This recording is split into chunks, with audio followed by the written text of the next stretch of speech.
एक दूजे के वास्ते। इतना सब कुछ होने के बाद भी तुम दोनों अभी भी चीजें छुपा रहे हो, और वो भी इतनी बड़ी बात। चाचू, सच को तो छुपाने का कोई इरादा नहीं था।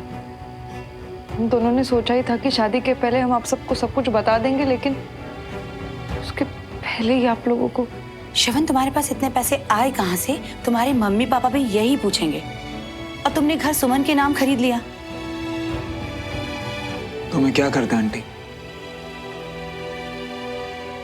सुमन और उसकी फैमिली को उसी के घर से निकाले जाते देखता। प्यार का मतलब अच्छे वक्त में हाथ पकड़ना नहीं, बुरे वक्त में हाथ थामना होता है। और मुझे उस वक्त जो सही लगा मैंने वही किया।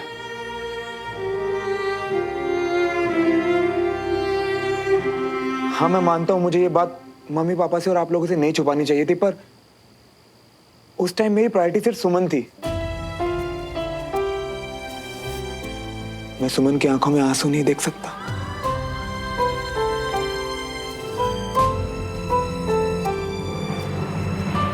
तुमने हमसे छुपाया, हम समझ सकते हैं, लेकिन तुम्हारे मम्मी पापा। अंकल, आप बिल्कुल चिंता मत करिए, उन्हें मैं मना लूंगा। नहीं, हम उन्हें ऐसे अंधेरे में रख ही नहीं सकते। श्रवण, मेरी एक बात हमेशा याद रखना, झूठ की बुनियाद पर ना रिश्ते टिकते हैं ना घर बनते हैं। तो हम सबको उनसे बात करनी होगी। हाँ, पर ठीक है, अभी बाहर चल के मेहमानों को देखते हैं।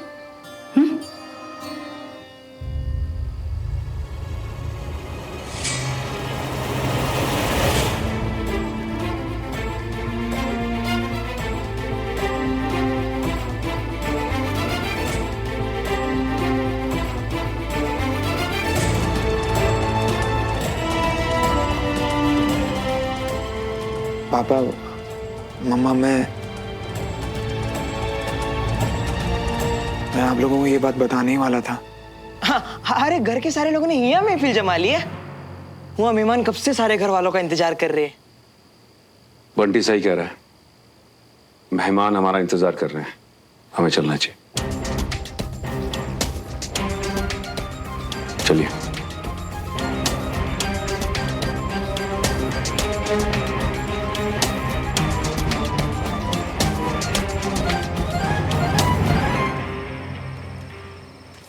यार, ये हमेशा हमारे साथ ही क्यों होते हैं?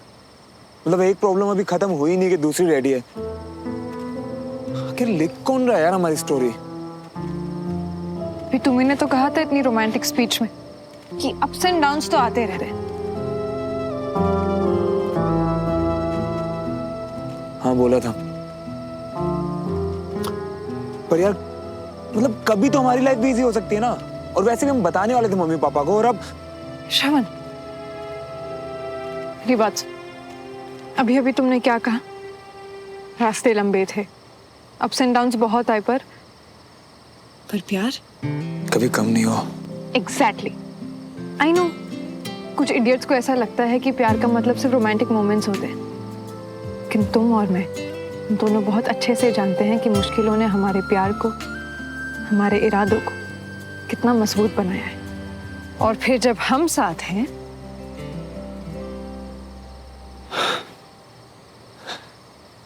तो कुछ भी इम्पॉसिबल नहीं।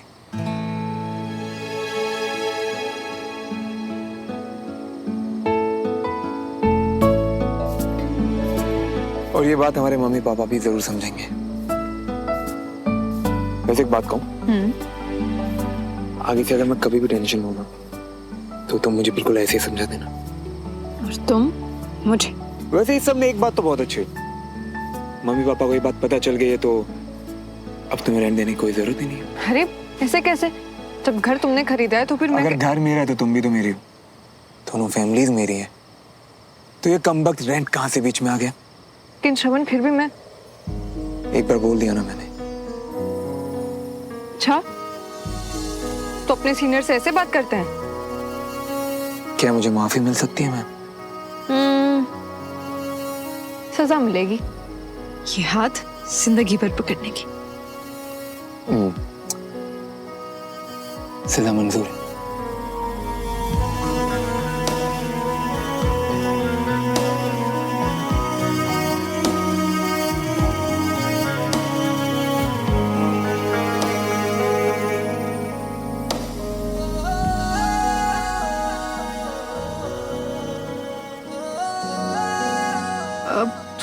वॉक करें और चलिए।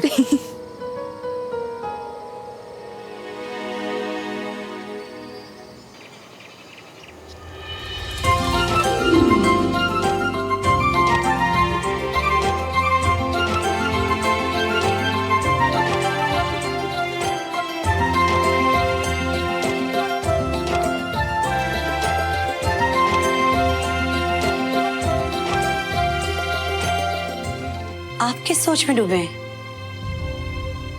टीना, जैसे मल्होत्रा फैमिली को इस घर के बारे में पता चला, उन्हें बहुत बुरा लगा होगा ना। पर ये फैसला तो श्रवण का था ना, और हमें भी तो खुद थोड़ी देर पहले ही पता चला था, और उसी समय कहा कि जाके उनको बताओ। इससे ज्यादा क्या कर सकते हैं हम? हमें उनसे बात करनी होगी बीना, ये बहुत बड़ी बात है। हालात ऐसे ही खराब होते हैं। क्या हालात रहे होंगे जब श्रवण ने ऐसे किया था, वो शायद आज मैं समझ पा रहा हूं। और वैसे भी कविता, घर तो सुमन के नाम पे ही है, और सुमन हमारे घर आ रही है, वो इस परिवार का हिस्सा होगी। हाँ जी, सुमन को इत्थे आ जाना है और घर उत्थे ही छूट जाना है। बीना, अगर हमें इस घर में रहना है तो हमें किराया तो देते रहना पड़ेगा। आप भी ना पता नहीं क्या क्या सोचते रहते हैं। ये घर किसके नाम है? सुमन के। और सुमन कौन है? हमारी बच्ची। तो क्या इस घर में रहने के लिए हम अपनी ही बच्ची को किराया देंगे? बात सिर्फ किराए की नहीं है जी।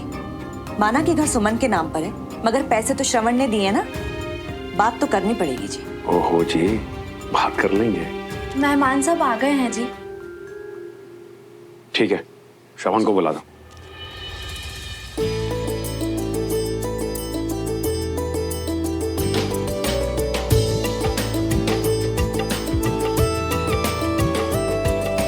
भाभी, अपना बीबा मुंडा वैसे भी इतना अमेजिंग है, लेकिन हल्दी लगाने के बाद और भी सोना लग रहा है। और नहीं तो क्या, अपनी सोनी माँ पर जो गया है मेरा पुत्र। हाँ जी बिल्कुल, हम तो यहीं बैठे रहेंगे, सारा क्रेडिट आप ही ले लीजिए। अरे मियाँ, हल्दी लगाने का सबसे पहला हक तो तुम्हारे दोस्त बहन का है। अवनी,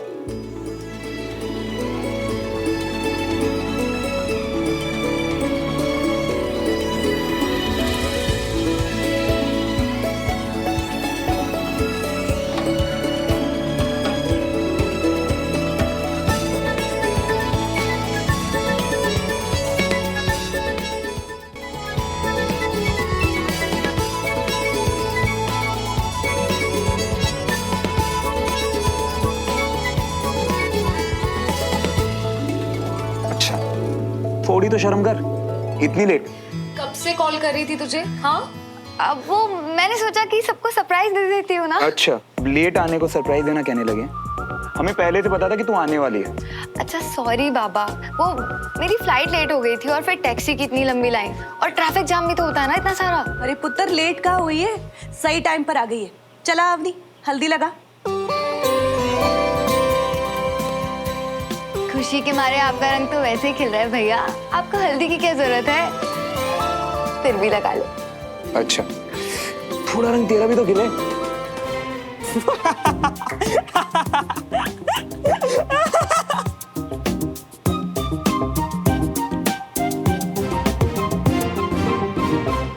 अरे मियाँ देखो कैसे खिले हुए सूरजमुखी लग रही हो। लाओ हम भी।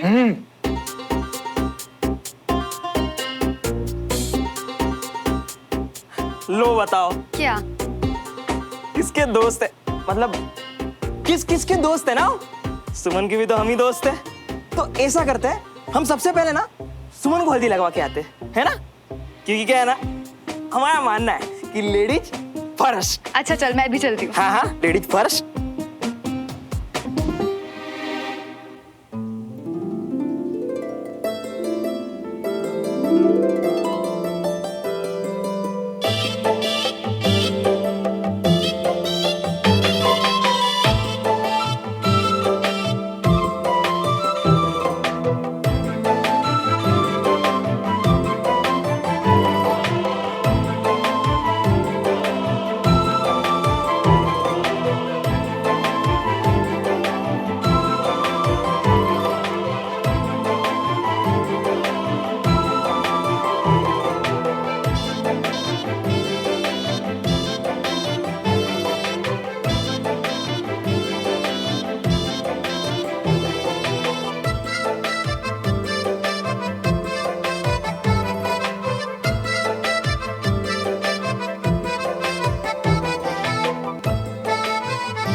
नमस्ते नमस्ते बेटा, नमस्कार। वैसे अवनी तुम इतनी लेट क्यों हो गई? अरे वो एक्चुअली मेरी फ्लाइट अरे नहीं सुननी तुम्हारी वही बार बार की सरदर्द वाली कहानी। इसकी फ्लाइट लेट, इसकी टैक्सी लेट, इसकी traffic late, late late late. अरे बख्श दो यार हमें। अब नहीं, इसे छोड़। पर तुम आई, हम सबको सच में बहुत अच्छा लगा। वो क्या है ना, हमारे यहाँ लड़की वालों की तरफ से लड़के के लिए हल्दी लेके जाई जाती है, बस वो ही लेकर जा रहे थे हम लोग। तुम लोग बैठो, हम अभी आते हैं। चलिए आप लोग एंजॉय करिए, हम आते हैं। हाँ अरे बंटी अपनी तुम लोग खड़े क्यों? लगाओ ना हल्दी सुमन को।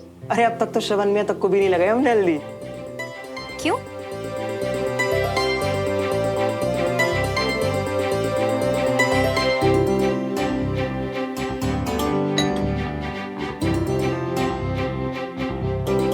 नमस्कार। नमस्कार नमस्कार, आइए आइए रमेश जी। नमस्कार। कैसे हैं? कैसे हो बेटा? हमारे यहाँ रस्म है कि लड़की वालों के घर से लड़के के लिए हल्दी आती है। ये श्रवण के लिए है, इसे थोड़ी सी लगा दीजिएगा आशीर्वाद के लिए। अब दूल्हे के लिए हल्दी ले आए और हम सीधा दुल्हन को ही लेकर आ गए। आइए।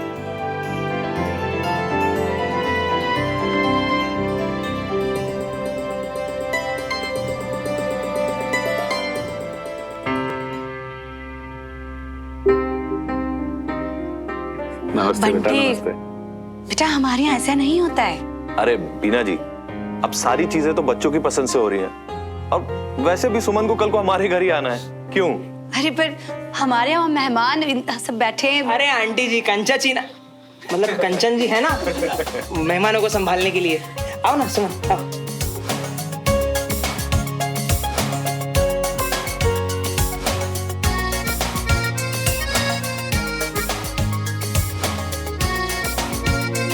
सुनो, अब ये मत कहना कि ये भी बंटी का प्लान था। एक्चुअली क्या है ना, मैं और बंटी एक परफेक्ट टीम है। आइडिया मेरा था और एग्जीक्यूशन उसका। कैसे लगा? अच्छा, हमारी जो पेंडिंग केस थी वो भी दे दो। पागल हो? जरा देखो तो तुम यहाँ पे। तुम्हें ही तो देखता हूँ, और अब तुम पास ही इतनी बैठी हो कि पागल ना हो तो और क्या। तुम कब से इतनी चीजी लाइंस बोलने लगे? लो भाई, हल्दी की रस्में चल रही हैं, लेकिन हमारे दूल्हा दुल्हन तो अलग ही अपनी खुसुर फुसुर में लगे हुए हैं, है ना भाभी? हाँ।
जी, आपसे कुछ जरूरी बात करनी थी।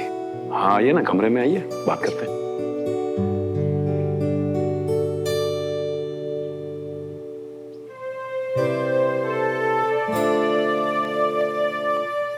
एक बार ये रस्म पूरी हो जाए, फिर हम भी चल के बात करते हैं। तुम देखना, सब कुछ ठीक हो जाएगा। बहुत खुशनसीब है देवराज भाई साहब कि हमारे परिवार की खुशियां वापस लौट आई हैं। अब आगे कोई गलतफहमी ना हो, इसलिए बात करना जरूरी था। रमेश जी, हमारे हिस्से की सारी मुश्किलें अब पीछे कट गई हैं। अब देखना, सब अच्छा ही अच्छा होगा। लेकिन फिर भी हम बात कर लेते तो दरअसल हमारा घर श्रवण ने खरीदा है और वो सुमन के नाम किया है, लेकिन पैसे तो श्रवण ने ही दिए ना। तो फिर हमने ये सोचा है कि हम हर महीने आप लोगों को किराया देते रहेंगे। जी आप हाँ भाई साहब, आप कहेंगे कि घर तो हमारी सुमन के ही नाम पर है तो किराया नहीं लेंगे, लेकिन भाई साहब हमें तो किराया देना ही पड़ेगा ना, आखिर रिश्तेदारी निभानी है। बिल्कुल सही फैसला किया आपने।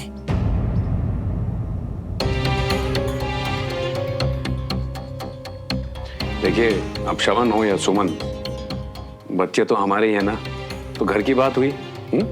हम बच्चे तो हमारे ही जी, मगर इस घर के बड़े हम हैं। ये सब देख लेंगे बाद में, अभी बच्चों को एंजॉय करने देते हैं।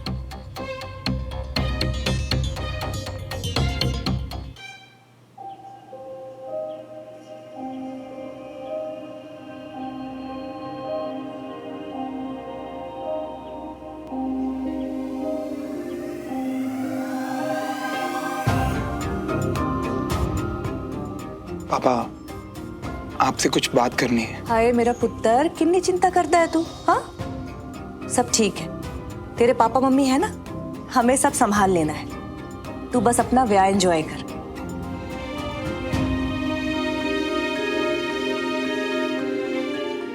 बेटा सुमन, तू घर जा। घर पे कंचन अकेले मेहमानों को देख रही है। जी, सब कुछ ठीक तो है ना? ठीक नहीं बेटा, बहुत अच्छा, तू चिंता मत कर।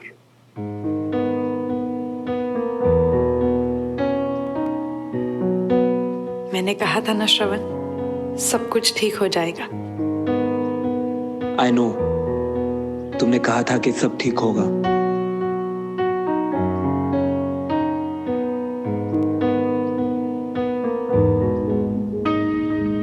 अच्छा भाई साहब भाभी, अब हम चलेंगे।